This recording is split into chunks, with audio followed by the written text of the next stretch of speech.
आता बराच कालावधी शिंदे फडणवीस सरकार सत्तेत येऊन झालेला आहे आणि म्हणूनच मंत्रिमंडळ विस्तार कधी होणार हाच प्रश्न आता अनेक आमदारांच्या समोर उभा आहे आणि हे आमदार शिंदे व फडणवीस यांच्यावर दबाव निर्माण करत आहे की मंत्रिमंडळ विस्तार त्वरित करावा, कारण की सुप्रीम कोर्टाच्या निकालाची वाट बघावी असं मुख्यमंत्री व उपमुख्यमंत्री यांनी या आमदारांना सांगितलं होतं आणि सुप्रीम कोर्टाने आमदार अपात्रतेचा निर्णय विधानसभा अध्यक्ष राहुल नार्वेकर यांच्याकडे सोपवला आहे आणि म्हणूनच आता मंत्रिमंडळ विस्तार करण्याची वेळ आली आहे अशी इच्छा अनेक आमदारांनी बोलून देखील दाखवली आहे। सध्या 18च मंत्री शिंदे फडणवीस सरकारमध्ये कार्यरत आहेत आणि तेच महाराष्ट्राचं शासन चालवत आहेत। तर कोणते असे नेते आहेत ज्यांच्यासाठी मंत्रीपद गरजेचं आहे, ज्यामुळे त्यांच्या मतदारसंघात त्यांना एक मोठं अस्तित्व भेटू शकतं आणि त्यांच्या आशा देखील पल्लवित होऊ शकतात।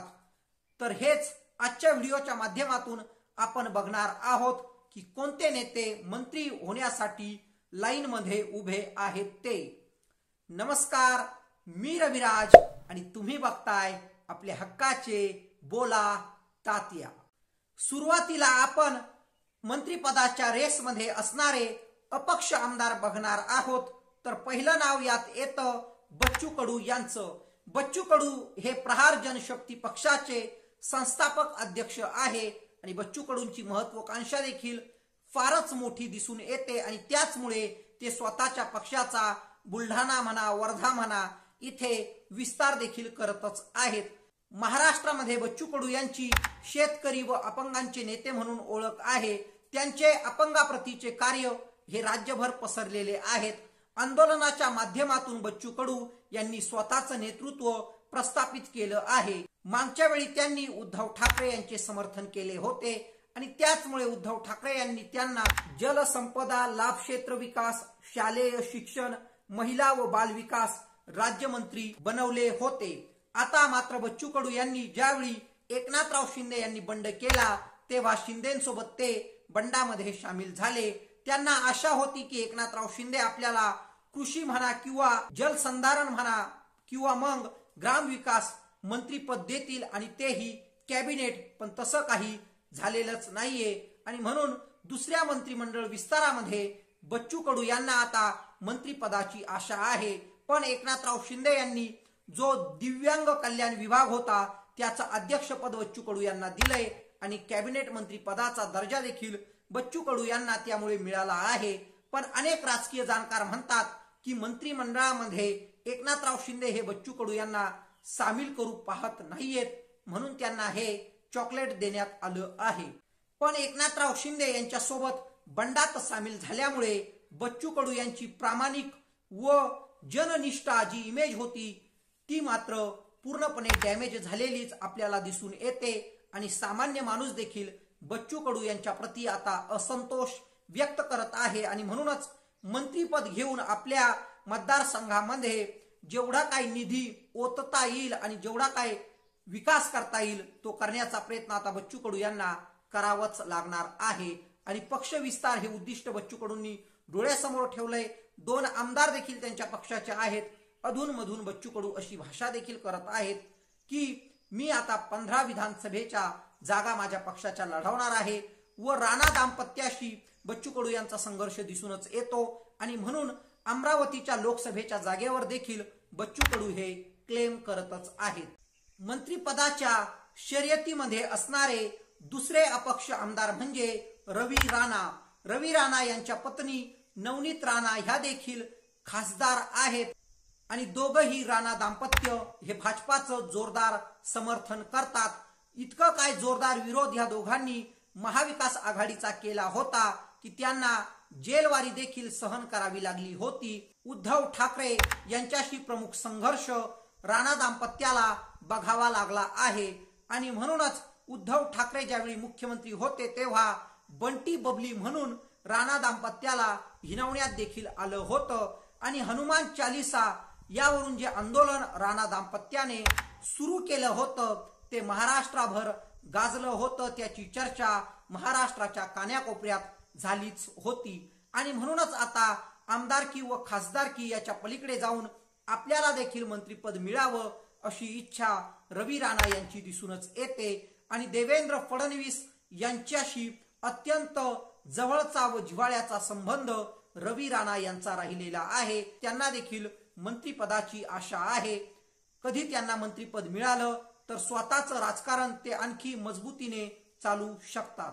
अपक्ष आमदारांमध्ये तिसरं नाव जे की मंत्रिपदाच्या रेसमध्ये आहे ते नाव म्हणजे राजेंद्र पाटील यड्रावकर. आता राजेंद्र पाटील यड्रावकर यांनी देखील उद्धव ठाकरे यांना पाठिंबा दिला होता आणि त्याचमुळे ठाकरेंनी त्यांना देखील आरोग्य राज्यमंत्री बनवलेच होते. पण ज्यावेळी एकनाथराव शिंदे यांनी बंड केला तेव्हा राजेंद्र पाटील यड्रावकर हे देखील एकनाथराव शिंदे यांच्या सोबत बंडामध्ये सामील झाले आणि शिरोळ हा जो त्यांचा मतदारसंघ आहे त्यामध्ये आता त्यांच्या विरोधात चांगलंच वातावरण पेटलं आहे. सारे पाटील गट देखील त्यांच्या विरोधात आता आक्रमकरित्या भूमिका घेऊ लागला आहे. त्याचबरोबर त्यांचे कट्टर विरोधक उल्हासराव पाटील हे ठाकरे गटामध्येच कायम असल्यामुळे सहानुभूतीचा फॅक्टर हा त्यांच्यासाठी देखील वर्कआउट होऊ शकतो आणि म्हणूनच मंत्रिपद घेत आपल्या मतदारसंघामध्ये अनेक कामं राजेंद्र पाटील यड्रावकर यांना करावीच लागणार आहेत आणि त्यामुळे काहीही झालं तरी स्वतःचं अस्तित्व स्वतःचं राजकीय भवितव्य जिवंत ठेवण्यासाठी यड्रावकर यांना आता मंत्रिपदाची गरज आहे. पण विशेष हेच आहे की मंत्रिपदासाठी त्यांच्या नावाची चर्चा देखील होत नाहीये. अपक्ष आमदारांमध्ये कोण मंत्रिपदाच्या रेसमध्ये आहे हे आपण आता चांगल्याच रीत्या बघितलं. पण शिंदे गटाचे कोणते असे आमदार आहेत ते देखील मंत्री होऊ शकतात. तर पहिलं नाव यामध्ये येतं भरत शेठ गोगावले यांचं. भरत शेठ गोगावले यांना शिंदेंनी आपल्या गटाचं प्रतोद म्हणून देखील नियुक्त केलं होतं, पण नंतर सुप्रीम कोर्टाने ही नियुक्ती बेकायदेशीर ठरवली. आता भरत शेठ गोगावले यांना मंत्रिपदाची गरज का असावी तर त्यांच्या स्वतःच्या मतदारसंघामध्ये ठाकरे गटाने स्नेहल जगताप यांना ताकद पुरवत भरत शेठ गोगावले यांच्या समोर मोठं आव्हान उभं केलं आहे. आता ज्यावेळी एकनाथराव शिंदे यांनी बंड केला तेव्हा शिंदे यांच्या सोबत सावलीप्रमाणे दिसत होते ते भरत शेठ गोगावले आणि म्हणूनच शिंदेचे कट्टर समर्थक अशी त्यांची ओळख आहे आणि सर्वांना हेच वाटत होतं की जो पहिला मंत्रिमंडळ विस्तार झाला त्यामध्ये भरत शेठ गोगावले यांना देखील स्थान मिळेल, पण तसं काही झालेलं दिसत नाहीये आणि आक्रमकरित्या उद्धव ठाकरे गटाचा म्हणा किंवा महाविकास आघाडीचा विरोध भरत शेठ गोगावले करतच असतात आणि त्याचमुळे त्यांना मंत्रिपद देणं आता एकनाथराव शिंदे यांच्यासाठी देखील गरजेचंच झालं आहे. कारण की कोकणामध्ये भरत शेठ गोगावले हे शिंदे गटाचा एक प्रमुख चेहरा असू शकतात. आता महाविकास आघाडीचं सरकार ज्या क्षणी होतं तेव्हा आदिती तटकरे यांच्याकडे रायगड जिल्ह्याचं पालकमंत्रीपद होतं, पण आदिती तटकरे ह्या शिवसेनेच्या आमदारांचं खच्चीकरण करत आहेत म्हणून 3 शिवसेनेचे आमदार हे एकनाथराव शिंदे यांच्या बरोबर गेले. पण रायगड जिल्ह्याचं पालकमंत्रीपद आपल्याला भेटेल ही अपेक्षा भरत शेठ गोगावले यांना होती, पण तसं काही झालेलं नाहीये. उलट त्यांच्या शेजारच्या रत्नागिरी जिल्ह्याचं पालकमंत्री पद शिंदे गटाचे मातब्बर नेते व आमदार उदय सामंत यांना भेटलं आहे आणि कधी मंत्रीपद भरत शेठ गोगावले यांना भेटलं तर मग पालकमंत्री पदाचा मार्ग देखील त्यांच्यासाठी मोकळा असेल. यातील आणखी एक तर्क असा असू शकतो की एकनाथराव शिंदे हे भरत शेठ गोगावले यांना मंत्रीपद न देता संघटनेमध्येच प्रमुख जबाबदारी देऊ शकतात आणि कधी संघटनेचं काम गोगावले यांच्यावर सोपवलं तर मग हा त्यांच्यासाठी सर्वात मोठा धक्का असेल. म्हणून काहीही झालं तरी स्वतःचं भवितव्य व त्याचबरोबर कोकणामध्ये शिंदे गटाला अस्तित्व कधी मिळवून द्यायचं असेल तर गोगावले यांना मंत्रिपद देणं आवश्यकच आहे. शिंदे गटातील तिसरे आमदार त्यांना देखील मंत्रिपदाची अपेक्षा असेलच, ते म्हणजे संजय शिरसाट. संजय शिरसाट हे सलग 4 वेळा संभाजीनगर पश्चिम मधून आमदार राहिलेले आहेत आणि अगोदरच संभाजीनगर जिल्ह्यामध्ये 3 मोठ्या नेत्यांना मंत्रिपद भेटलं आहे. त्यामध्ये शिंदे गटाचे संदीपान भुमरे व अब्दुल सत्तार व भाजपाचे अतुल सावे यांच्याकडे अगोदरच कॅबिनेट मंत्रीपद आहे आणि म्हणूनच संभाजीनगर जिल्ह्याला चौथं कॅबिनेट मंत्रीपद भेटेल का हे बघणं गरजेचं असेल। मागच्या वेळच्या मंत्रिमंडळ विस्तारामध्येच आपल्याला स्थान देण्यात यावं अशी अपेक्षा संजय शिरसाट यांना होती आणि त्यावरून त्यांचा व एकनाथराव शिंदे यांचा वाद देखील झाला होता असं अनेक माध्यम सांगत होते। पण नंतर एकनाथराव शिंदे यांनी त्यांची समजूत घातली आणि आता आपल्याला मंत्रीपद भेटावं यासाठी संजय शिरसाट यांनी जोरदार फिल्डिंग लावलेली आहे। संजय शिरसाट हे तसे जुने शिवसैनिक आहेत। ते अगोदर ऑटो रिक्षा ड्रायव्हर होते आणि नंतर ते आमदार झाले, कारण की बऱ्याच कालावधीपासून ते शिवसेनेसोबत एकनिष्ठ राहिलेले आहेत। आणि मराठवाड्याचं राजकारण बघितलं, विशेष म्हणजे संभाजीनगर शहरामध्ये कधी शिंदे गटाला आपलं भवितव्य शाबूत ठेवायचं असेल तर मग संजय शिरसाट यांना मंत्रीपद देणं अनिवार्यच आहे। आणि शिरसाट यांच्या मतदारसंघामध्ये देखील त्यांच्या विरोधात जनतेचा रोष दिसूनच येत आहे। जनतेचा रोष कमी करण्यासाठी मतदारसंघामध्ये अनेक विकास कामं खेचून आणण्यासाठी संजय शिरसाट यांना आता काहीही झालं तरी मंत्रीपद मिळवावंच लागेल। आपण कोणते अपक्ष व शिंदे गटातील आमदार मंत्री होऊ शकतात हे बघितलंच, पण भाजपाचे कोणते असे आमदार आहेत ते देखील मंत्री होऊ शकतात हे एकदा बघून घेऊयात। तर यामध्ये पहिलं नाव येतं गणेश नाईक यांचं। गणेश नाईक हे बाळासाहेब ठाकरे यांचे कट्टर शिवसैनिक होते, मात्र नंतर त्यांनी राष्ट्रवादी काँग्रेस पक्षामध्ये प्रवेश केला। 1995 पासून सतत महाराष्ट्र सरकारमध्ये ते मंत्री राहिलेले आहेत। उत्पादन शुल्क यासारख्या महत्वाच्या खात्याचं कॅबिनेट मंत्रीपद देखील नाईकांनी भूषवलंच आहे, परंतु 2014 मध्ये त्यांचा पराभव झाला। 2009चा वेळ हा गणेश नाईक यांच्यासाठी स्पेशल होता, कारण की त्या क्षणी गणेश नाईक हे स्वतः आमदार होते। त्यांचा मुलगा हा ठाणेचा खासदार होता, तर धाकटा मुलगा येरोळीचा आमदार होता। त्याचबरोबर सागर नाईक हे त्यांचे पुतणे नवी मुंबईचे महापौर होते।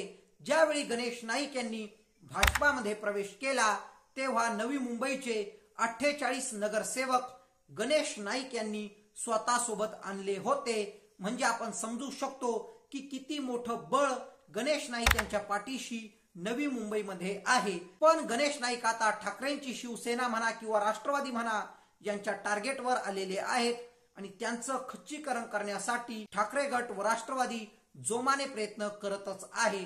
त्याचमुळे मंत्रीपद मिळून पुन्हा एकदा आपलं राजकीय अस्तित्व प्रस्थापित करावं हीच गणेश नाईक यांची आता इच्छा उरलेली आहे।